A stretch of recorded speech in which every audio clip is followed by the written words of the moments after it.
Kerbal Space Program, .24. Time to start the all or nothing career mode. The job, I'm gonna call it. Get my flag here. Time to do the career mode that I've always wanted. It's got the economy, the science. I'm not quite sure what the reputation does yet, but that too. I think reputation has something to do with the amount of contracts you can get or something. But what I'm going to do here in this first mission is I'm going to get the first 4 contracts. I'm not going to go all Scott Manley on this and win everything in 2 missions, but I'm going to play pretty aggressively because I've played Kerbal a lot, so I know what I'm doing. So I'm going to do a more realistic playthrough. I don't know, it'll probably take maybe 5 missions to play through.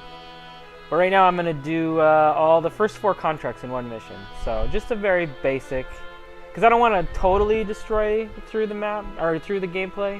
I'm going to go somewhat slow. Alright, I got to get someone who isn't a Jeb, Bill, or Bob, because, you know, this first flight could be terrible. So we're going to take a new recruit. You know, this is a real career mode here, and I don't want to lose one of the 3 guys. We're going to save that for the first Mooner mission for those guys, I believe. There's this stupid little box on the screen. I can never figure out how to get rid of it. I messed with it a few times. I think that's something to do with one of the mods. It's like a visual... It's a UI adjustment thing, and I don't know how to hide it. It's like always there. But I go through all the tabs here to see what parts I have, see if they changed what you can start out with, and they didn't. Start with the same. So I'm going to build the pretty basic first mission rocket here. I'm going to go into orbit. What were my contracts? Go into orbit to launch a rocket was the first one.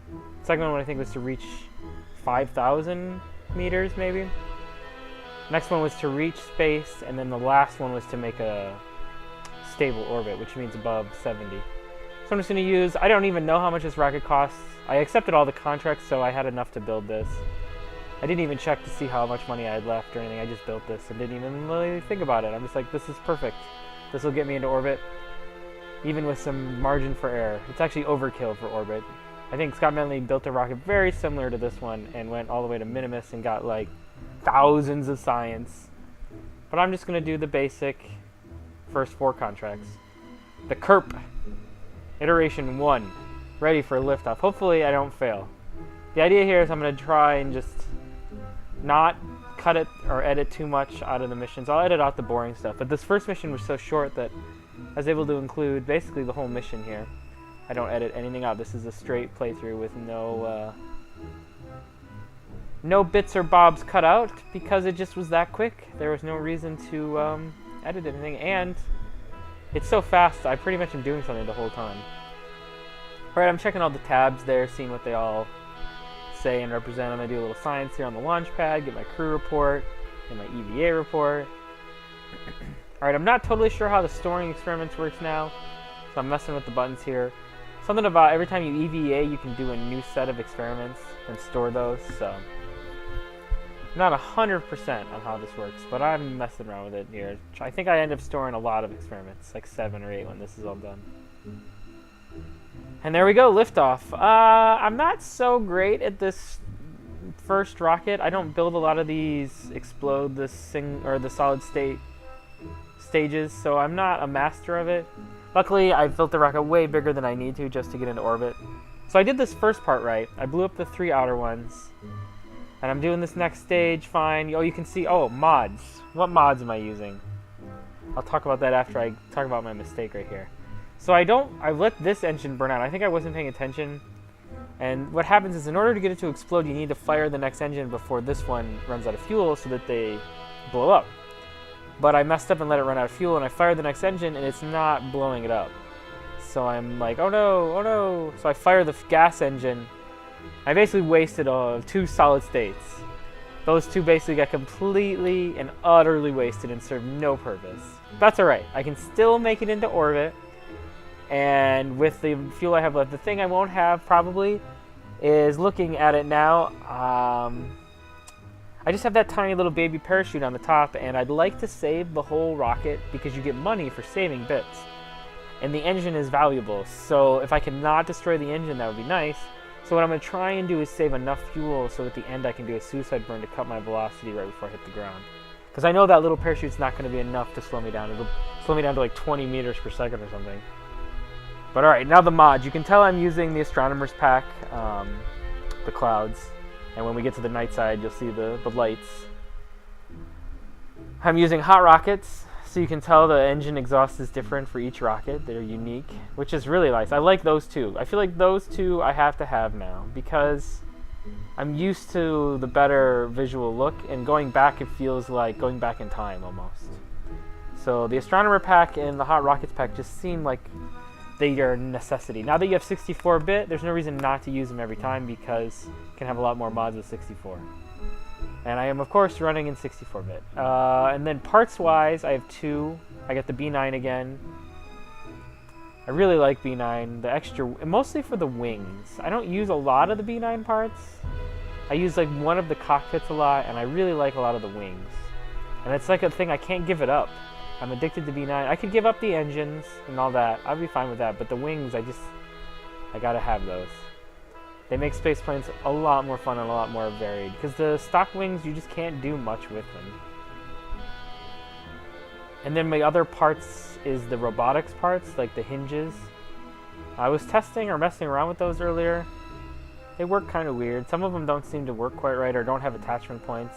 But most of them work. I don't know if I'll even use those. I just wanted to give that a go. I'd never used that pack before, so. And that's the only other pack. The Kerbal attachment system, which is what was in my last last video series, I've junked that whole deal because some of those mods they weren't working. They were messing up the ship. I'm probably gonna include a compilation video next of all the footage I have from my old missions that I just couldn't complete because the mods were actually like crashing the game, and I just wasn't able to continue any of the things I was working on. So I kind of got frustrated with Kerbal, but now that 2.4 is out, I did a clean install with fresh mods, and the only ones I'm using now are those four: the Astronomers, the Hot Rockets, the Robotics, and the B9. I'm not using Kethane anymore either, mostly because although Kethane's cool, it doesn't really add much because you spend so much time mining to refuel that you could just launch another rocket and dock and refuel. So I guess Kethane would be more worth it in this career mode because every part that you destroy has value, but I still like I'm going to play this one kind of authentic.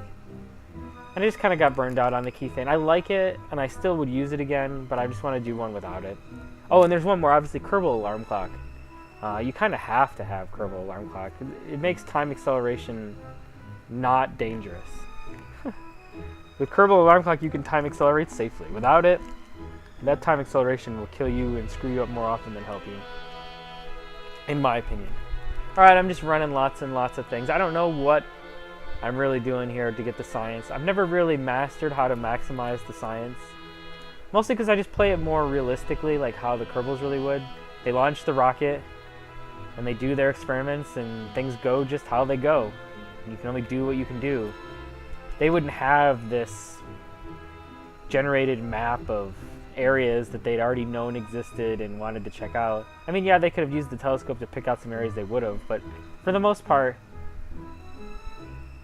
they were, you'll have a plan and a mission and you'll follow that as closely as you can, but a lot of times things happen, things change, and you just gotta make adjustments on the fly. So I like to play it that way. I like to kind of play it as I have my set mission and my goal, but you don't always get all the details. Like when I take off, I don't pick the crater on the moon I'm gonna land in. I just head to the moon and pick a nice landing spot when I'm in orbit, basically. I don't know if NASA does it differently. I imagine they try to pick out, pre-plan everything. But I'm also imagining that they run into things that cause the changes as well. Alright, so I did everything. I'm in orbit. I time accelerated around the planet. I want to make sure all the contracts are complete. And now I'm burning back. Or I did my burn back, and now I'm just waiting this is the slowest, most boring part, is I'm just waiting to re-enter the atmosphere and come down to the surface. Or wait, have I burned? I can't tell. The preview window's so small, I can't tell if I'm out of fuel yet or not. I think I might still be waiting to complete the orbit. I can't. No, my altitude is definitely sinking. So yeah, I'm definitely on the downward part, which means I'm out of fuel completely. Because I remember I only had maybe 5 liters of fuel to de-orbit with, and I used every liter. I could have saved maybe 2 liters because I hit the atmosphere quickly, but I wanted to bring my orbit down to about, I think 10,000 I roughly got it down to, just so that I would not skip and go around a second time. I was trying to make this a quick mission. Not only was I trying to do a lot of things with one rocket, but I also kind of wanted to do it quick and snappy like. I didn't want to spend all day on mission 1. I was trying to make mission 1 sort of a,